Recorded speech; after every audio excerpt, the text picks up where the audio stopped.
28e jour. Comment pouvons-nous éviter le purgatoire?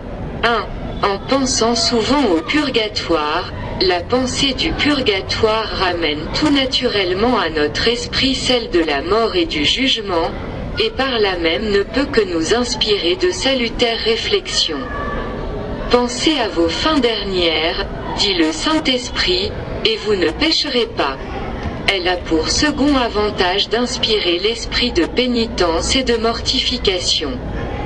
À la vue de ces souffrances et de ces angoisses si cruelles et si longues, à la vue de ces innombrables victimes qui exhalent des plaintes, l'âme rentre en elle-même et s'écrie: je veux enfin expier et racheter, profiter des jours que me laisse la miséricorde de Dieu, je veux racheter mes péchés avec un peu de générosité et d'amour.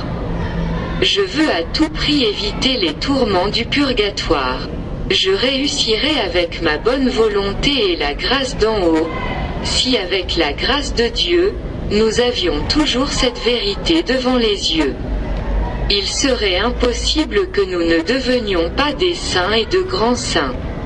La pensée constante du purgatoire retrancherait de notre vie une multitude de fautes légères, nous inspirerait la pratique des plus sublimes vertus, et à notre heure dernière, ornée de mérite, notre âme s'envolerait vers les demeures éternelles, sans avoir à être purifiée au purgatoire.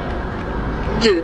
En priant souvent pour les âmes du purgatoire, les pères et les docteurs de l'Église pensent que ceux qui s'intéressent vivement aux âmes du purgatoire échappent au purgatoire, ou n'y séjournent pas longtemps, car, disent-ils, la marque la plus infaillible de prédestination est de sauver des âmes puisque Dieu a promis de nous faire le même bien que nous ferions aux autres. Bienheureux les miséricordieux, parce qu'ils obtiendront eux-mêmes miséricorde. Nous ne pouvons qu'espérer la reconnaissance des âmes que nous aurons délivrées. Pourraient-elles se montrer moins sensibles et moins charitables que nous? À l'heure de notre mort et de notre jugement, elles accourront et seront là comme des protecteurs, des témoins à décharge, pour faire pencher la balance du côté de la miséricorde.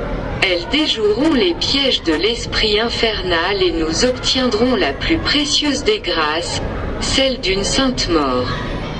Je ne me souviens pas, disait saint Augustin, d'avoir jamais lu que celui qui prie volontiers pour les trépassés, ait eu une mort mauvaise ou douteuse. Quel moyen presque assuré d'éviter les rigueurs du purgatoire. Suivons donc le conseil de l'Évangile, faisons-nous des amis afin qu'au moment de notre mort, ceux que nous aurons soulagés nous introduisent dans les tabernacles éternels. Nos frères les morts sont maintenant dans le besoin, mais pour peu que nous les aidions. Ils monteront au ciel et nous ouvriront eux-mêmes la porte. Délivrons-les du purgatoire et ils nous empêcheront d'y tomber. Il est rapporté de sainte Catherine de Cortone, qu'à sa mort, toutes les âmes qu'elle avait contribué à délivrer vinrent la recevoir en triomphe.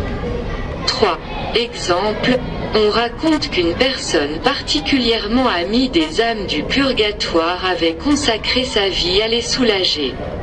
Étant arrivée à l'heure de sa mort, elle fut assaillie avec fureur par le démon qui la voyait sur le point de lui échapper. Il semblait que l'abîme tout entier ligué contre elle l'entoura de ses infernales cohortes. La mourante luttait depuis quelque temps au milieu des plus pénibles efforts, lorsque tout à coup elle vit entrer dans son appartement une foule de personnages inconnus, mais resplendissants de beauté, qui mirent en fuite le démon, et s'approchant de son lit, lui adressèrent des encouragements et des consolations toutes célestes. Poussant alors un profond soupir et transportée de joie, elle s'écria: « Qui êtes-vous, qui êtes-vous de grâce, vous qui me faites tant de bien? Nous sommes des habitants du ciel, que votre aide a conduit à la béatitude, et nous venons à notre tour et par reconnaissance, vous aider à franchir le seuil de ce lieu d'angoisse pour vous introduire dans les joies de la Sainte Cité. À ces paroles, un sourire éclaira le visage de la mourante, ses yeux se fermèrent et elle s'endormit dans la paix du Seigneur. Son âme, blanche et pure comme une colombe, se présentant au Seigneur, trouva autant de protecteurs et d'avocats qu'elle avait délivrés d'âmes, et reconnue digne de la gloire, elle y entra comme en triomphe. Au milieu des applaudissements et des bénédictions de tous ceux qu'elle avait tirés du purgatoire. Puissions-nous avoir un jour le même bonheur, au profit des âmes du purgatoire. Il est aussi possible d'offrir une visite à l'église, un pèlerinage, l'usage de l'eau bénite, messe, neuvaine, prière, sacrifice, acte d'amour, humiliation. Jeûne, l'usage de l'eau bénite plaît au divin Sauveur. Chaque fois que le prêtre impose sa bénédiction à l'eau, il agit en qualité de représentant de l'Église dont le Sauveur accueille toujours les prières avec complaisance, quel que soit CEL. UI pour qui l'Église lui adresse des prières. Quand vous prenez de l'eau bénite, faites tomber quelques gouttes à terre pour les âmes du purgatoire en faisant le signe de la croix, nous dit Maria Sima.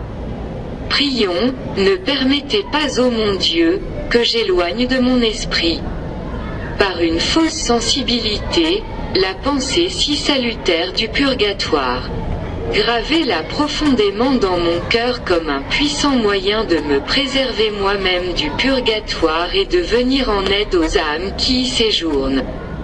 Aidez-moi à mettre un terme à leur exil et à leur ouvrir la porte du ciel.